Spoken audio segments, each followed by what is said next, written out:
इस ऐतिहासिक शहीद चौक पर सरगहा सहित पूरे विधानसभा के जुटे हुए अभिभावक आप सबको चरण स्पर्श करके प्रणाम करता हूं। नौजवान साथियों का अभिवादन करता हूं। यहां मंच पे मौजूद सभी नेतागण का स्वागत करता हूं। आज चुनावी जो ये हमारी यात्रा हम सबकी है जो एक साथ चली वह लगभग अब समाप्ति के कगार पे है।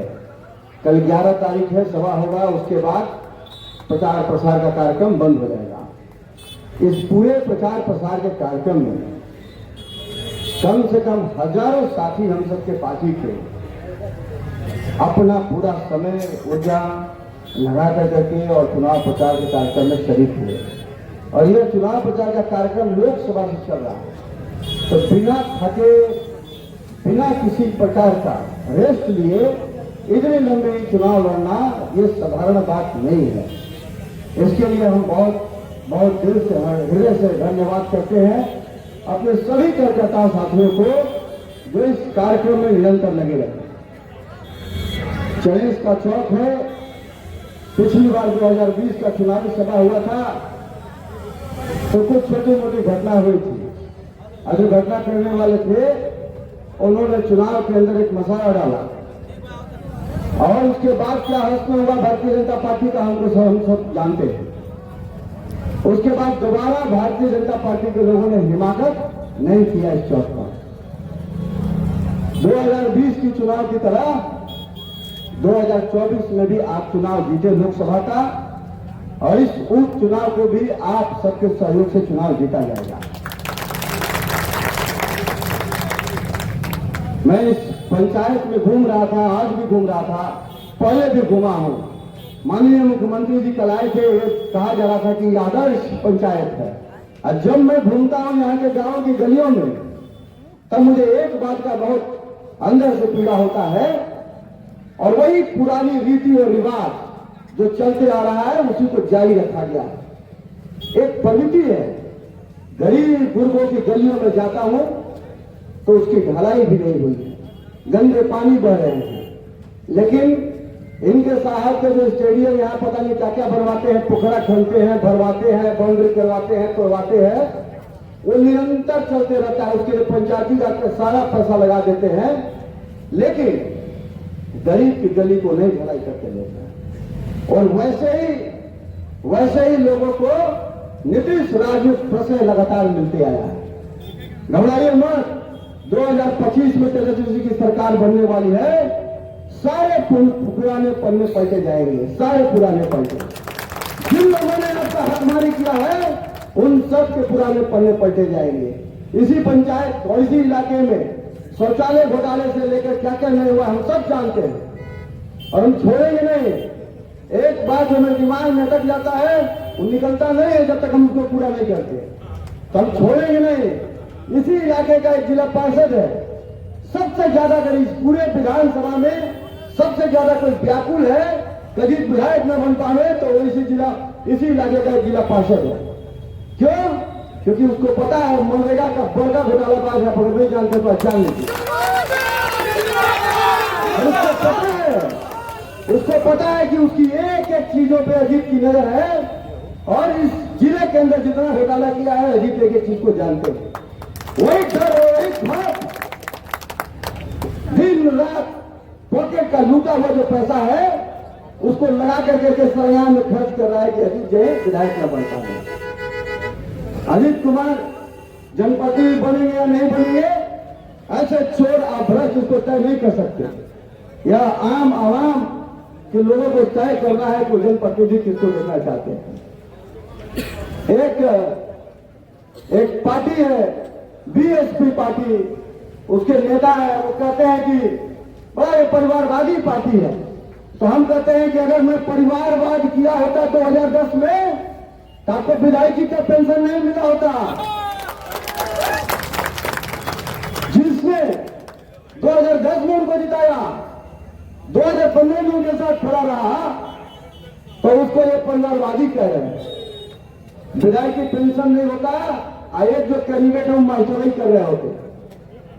पूरा का पूरा पूरा जो है परिवारवाद से ग्रसित है और आरोप लगा रहा है घूम के दूसरे के ऊपर। जब टिकट देने की बारी आई तो भतीजा के आगे नहीं बढ़ पाए, वही मजबूरी थी, इसलिए भतीजा के आगे नहीं बढ़ पाए। शायद अपना पुत्र होता तो उसको देते, पुत्र समान ही भतीजा को मानते इसलिए उसको दिए।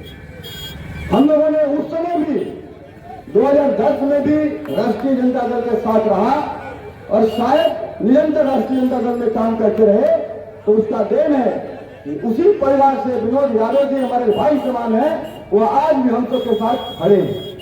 तो हम लोगों ने उस समय भी भेदभाव नहीं किया और शायद उसी का नतीजा है कि उसी परिवार के लोग आज भी हमारे साथ खड़े हैं, मुखिया परिवार के लोग। यहाँ पर सरगाह बेल्ट की बात विकास की अगर किया जाए तो कोई कह रहा था कि कॉलेज नहीं है, तो कॉलेज नहीं है तो स्वाभाविक है कि जमीन देना होता है और उस पर पहल करना होता है। रामगढ़ में लोगों ने जमीन दिया और पहल हुआ, जहां जहां लोगों ने जमीन दिया और पहल हुआ, आज 4-4 डिग्री कॉलेज है इस विधानसभा के अंदर। बड़े बड़े भूखंड माफिया जो यहाँ पे बैठे हुए लोग हैं, अगर वो जमीन दिए होते तो स्वाभाविक है कॉलेज बन गया होता। विद्यालय भर जमीन हम लोग के बड़े समाजवादी, हम लोग के साथी हैं पुराने, हम लोग के गार्जियन अधिवास है, कई लोगों ने दिया है। यही बन के बहुरा में हम लोग के विनोद भैया ने दिया, वहां विद्यालय बनाया। कहीं भी 10 एकड़ जमीन कह रहे हैं कि हम महाविद्यालय के नाम पर देंगे, तो जमीन पहले लिख दीजिए, आप महाविद्यालय हम लोग बनवा देंगे। और सिर्फ महाविद्यालय ही नहीं बनेगा, आपके पिताजी का नाम भी उस पर लिखवा देंगे। जब तक आप जमीन कॉलेज के नाम पे नहीं लिखोगे, इस हिंदुस्तान में ऐसा कोई कानून नहीं है कि वहां कॉलेज बन जाएगा। तो भरमाने कोशिश मत करो। नीतीश कुमार आए थे, उन्हीं के सामने घोषणा कर दिए होते कि माननीय नीतीश कुमार जी 10 एकड़ जमीन हम दे रहे हैं, और महाविद्यालय की बात क्यों कर रहे हो? कहते थे मेडिकल कॉलेज यही खोल दीजिए, जिला में खोलना है। नीतीश जी खोल दिए होते, अपने जब मुख्यमंत्री जी को बुलाया था घोषणा कर दिया होता वहीं सामने में। लेकिन राजनीति करने के लिए बोलना आसान है और करना बहुत ही मुश्किल है। मैं जानता हूं सरकारी जमीन यहां बंदोबस्ती किया गया था, गरीब गुरबों का सारा बंदोबस्ती सत्ता मिलने के बाद इस सरकार में सारे बंदोबस्ती को कैंसिल कराने वाले लोग कब से भूदाता बन गए। इनकी हैसियत नहीं है, 2 डिसमिल जमीन तो पछता नहीं है। गरीब गुरबा अगर कहीं चल जाए सरकारी जमीन पर कुछ बना ले तो मारपीट करने पर लोग उतारू हो जाते हैं और कहते हैं कि मैं 10 एकड़ जमीन दूंगा। 10 एकड़ जमीन देने की अगर करेला होती तो पुरखे दे दिए होते, अभी तक इंतजार नहीं कर रहे होते। मैं इसी पर एक बात और मुझे याद आया कि पूरे सरगाह की कार्यप्रणाली इस सूखे में सूखा हुआ था और तमाम जगह पानी की कमी थी। सोन नदी की पानी पर्याप्त रूप से मध्य प्रदेश से सरकार नहीं ले पा रही थी। लोकसभा चुनाव में हम लोग व्यस्त थे, सरकार हम लोग का ध्यान वहां था, सरकार ने भी कार्य बना के नहीं दिया कि हमको पानी दीजिए, यहां भी पानी लेकर आया। तब हम पानी लाने का जब प्रयास कर रहे थे तो पूर्व विधायक अशोक सिंह जो है घूम करके सूखे पर राजनीति करते थे कि गंगा मैया के पानी हम ले आएंगे। तो ट्रिपल इंजन की सरकार है, कौन छेका है तुमको? ले आओ, योजना बनाओ, तुमको कौन रोका है? लेकिन गंगा मैया के पानी के पहले इनकी सरकार ने जबरदस्ती कर्मनाशा नदी पे कहा कि हम 3 परियोजना और बैठाएंगे। उसका शिलान्यास लोगों ने किया और भाग गए। आज के वर्तमान सांसद और उस समय के विधायक अदक मेहनत से किसी तरह से उस कार्यक्रम को, उस परियोजना को पूरा करवा पाए। ये इनका चाल चरित्र है। एक बूंद पानी की भी अतिरिक्त व्यवस्था इस इलाके में लोगों ने नहीं किया, एक बूंद भी। लेकिन क्रेडिट लेने के लिए भागे भागे भागे यहाँ वहां बतियाने से क्रेडिट नहीं होता है, करने से होता है। पुरुषार्थ नहीं है इनके पास कुछ करने के लिए। रामगढ़ आपने देखा होगा, उतना बड़ा बाजार बना, चाहे उसमें भी जमीन थी, बड़ा बाजार बनाया जा सकता था, तो घेर घर के बदल में क्या बना दिया? उसी जमीन पे यहाँ बाजार खड़ा किया सकता था। रामगढ़ में जो बाजार खड़ा किया गया वो सरकारी जमीन पे खड़ा हुआ, और जब अशोक सिंह विधायक बने तो उतने बड़े बड़े बाजार में 2 शौचालय बना। यही पुरुषार्थ होता है। एक पुरुषार्थ है जो हजारों रोजगार पैदा करता है, और दूसरा इनका पुरुषार्थ है कि डिफेंस 2 शौचालय बनाए जो किसी काम का नहीं, आम आदमी के उपयोग का नहीं है। इतना ही भर का पुरुषार्थ है उनका। गृह पंचायत उनके गांव में लोजपा के वर्तमान सांसद है, उनके गांव में मेन रोड नहीं बनवाया, अपने गांव में एक रोड तक नहीं अशोक सिंह बनवा पाए और दूसरे इलाके के क्या विकास करेंगे। सारे लोग जानते हैं उनकी खूबियां बखूबियां, और तभी तो एकमात्र प्रत्याशी है जो अपने पंचायत में निरंतर और बार बार चुनाव हारते हैं, क्योंकि वहां के लोग उनके चाल और चरित्र को अच्छी तरह से पहचानते हैं। हीरोइन की तस्करी, तमाम चीज रामगढ़ से लेकर मोहनिया तक फैला हुआ है। इसके पीछे किन लोगों का हाथ है हम लोग सब लोग वाकिफ हैं। किसी तरीके से मेहनत करके ये तमाम जो है तस्कर माफियाओं को हम लोग दूर किए यहाँ से। उसके बाद सरकार बदली और फिर धीरे धीरे हमारे युवाओं को नशे में लिप्त कराने के लिए एकदम एक सूत्री कार्यक्रम पे लगा हुआ है।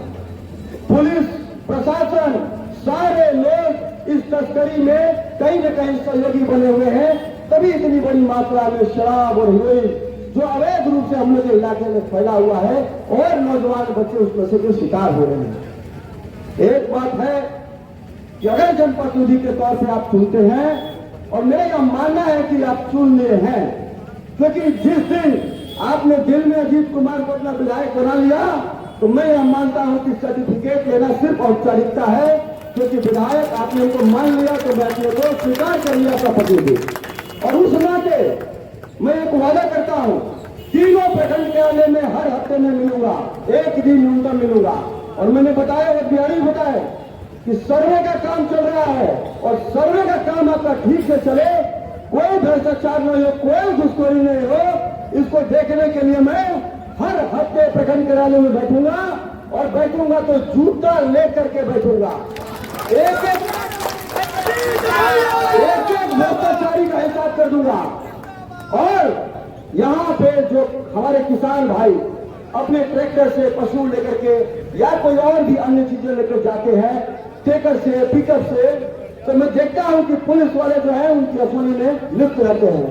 मैं उसका भी ध्यान करूंगा कि किसी भी प्रकार की अवैध वसूली हमारे इस विधानसभा में पुलिस को द्वारा नहीं किया जाए।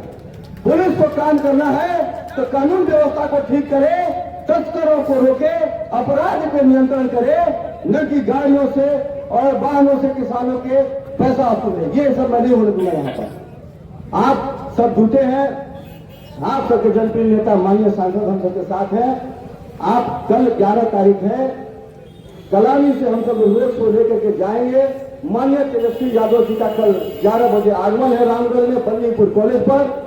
कलानी में मैं 9 बजे उपस्थित रहूंगा। आप सबसे आग्रह कर रहा हूं कि आप सब वहीं पे पहुंचेंगे, हम सब एक साथ जुटेंगे और आगे बढ़ेंगे। मैं बार बार देख रहा हूं कि कोई भी कार्यक्रम में यहाँ के किसान भाई ट्रैक्टर लेके पहुंच जा रहे हैं। इशारा यही है कि किसान का उचित मूल्य मिले। किसान यहाँ बार बार उकसा रहे हैं राष्ट्रीय जनता दल को कि आप किसान के हित पे लड़ो, हम आपके साथ हैं। तो निश्चित रूप से हम लोग लड़ेंगे। तब तक कल आप आइए, कल हम लोग मिलेंगे। तब तक के लिए जय राष्ट्रीय जनता दल, जय लालू प्रसाद यादव। प्रणाम।